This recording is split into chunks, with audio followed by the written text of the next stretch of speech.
9 नवंबर की रात सीतापुर जिले के रामपुर कला थाना क्षेत्र के अंतर्गत गुलहरिया नामक गांव में एक महिला की एक बोरे में बंद लाश मिलती है।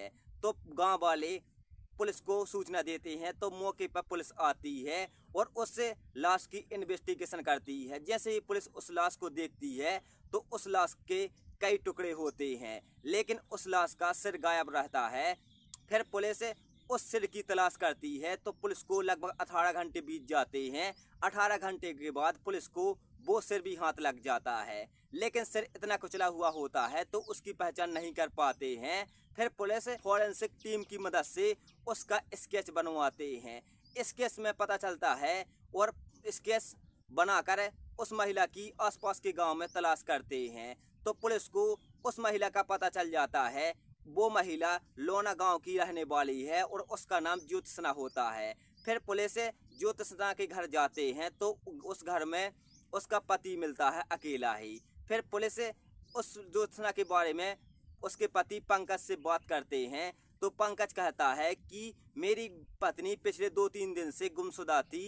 तो फिर पुलिस पूछती है तुमने गुमशुदा की रिपोर्ट पुलिस में दर्ज क्यों नहीं कराई। तो पंकज यहाँ पर झूठ बोल देता है कि मैं सोचता था कि वह अपने मायके गई है मुझसे झगड़ के। लेकिन पुलिस को पूरा शक पंकज पर जाता है और पंकज पर निगरानी रखती है। फिर एक दिन फिर पुलिस को कोई सबूत हाथ नहीं लगता है तो पंकज को पुलिस स्टेशन बुलाती है और उससे पूछताछ करती है।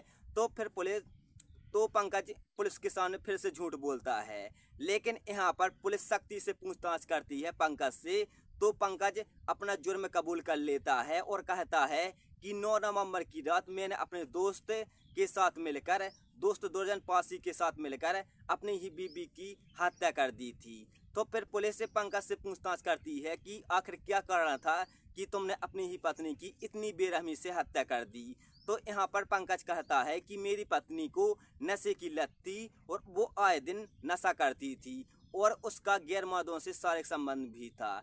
तो मैंने उसको कई बार भी समझाया लेकिन वो नहीं मानी। फिर एक दिन मैं अपने काम पर गया था तो वापस मैं काम पर देर रात से लौटा तो मैंने देखा कि मेरी पत्नी एक दूसरे गैर मर्द के साथ शारीरिक संबंध बना रही थी नग्न होकर। तो मुझे गुस्सा आया और मैंने उसको बहुत समझाया कि ऐसा मत करो, लेकिन वो मेरी बात नहीं सुन रही थी। तो मैंने एक प्लान बनाया कि मैं अपनी पत्नी को ज्योत्सना को कहीं घूमने के बहाने जंगल ले जाऊंगा। तो मैं अपनी पत्नी को जंगल ले जाता हूँ, वहीं अपने दोस्त दुर्जन पासी को वहाँ पर बुला लेता हूँ और उसकी मदद से वहाँ पर उसकी गला दबाकर हत्या कर देते हैं। हत्या करने के बाद उसके शरीर के कई टुकड़े कर देते हैं और सिर को धड़ से अलग करते हैं। सिर को दुर्जन पासी कहीं दूर स्थान पर फेंक आता है और उसके कई टुकड़े को मैं एक बोरे में बंद करके गुलहरिया नामक गांव में छोड़ आता हूं। इसके आगे मुझे नहीं पता। फिर पुलिस उसके पति को उसके बयानों के आधार पर गिरफ्तार कर लेती है और उसे जेल भेज देती है। नमस्कार दोस्तों, ये थी आज की सच्ची घटना सीतापुर जिले के रामपुर कला थाना क्षेत्र के गुलहरिया नामक गांव में, जहां पर एक महिला की लाश मिलती है जिसके कई टुकड़े होते हैं। सिर इतना कुचला हुआ होता है कि उसकी पहचान करना मुश्किल था। फिर पुलिस उस सिर का स्केच बनवा लेती है और आसपास के गांव में खोजबीन स्टार्ट कर देती है। लगभग 18 घंटे के बाद पुलिस को ज्योत्सना नाम की महिला का पता चलता है तो उसके पति पंकज से पूछताछ करती है तो पंकज सब कुछ उगल देता है और साथ ही पुलिस उसके दोस्त दुर्जन पासी को गिरफ्तार कर लेती है। लेकिन उनके साथ उसका एक दोस्त और था जो अभी भी फरार है। पुलिस उसकी खोजबीन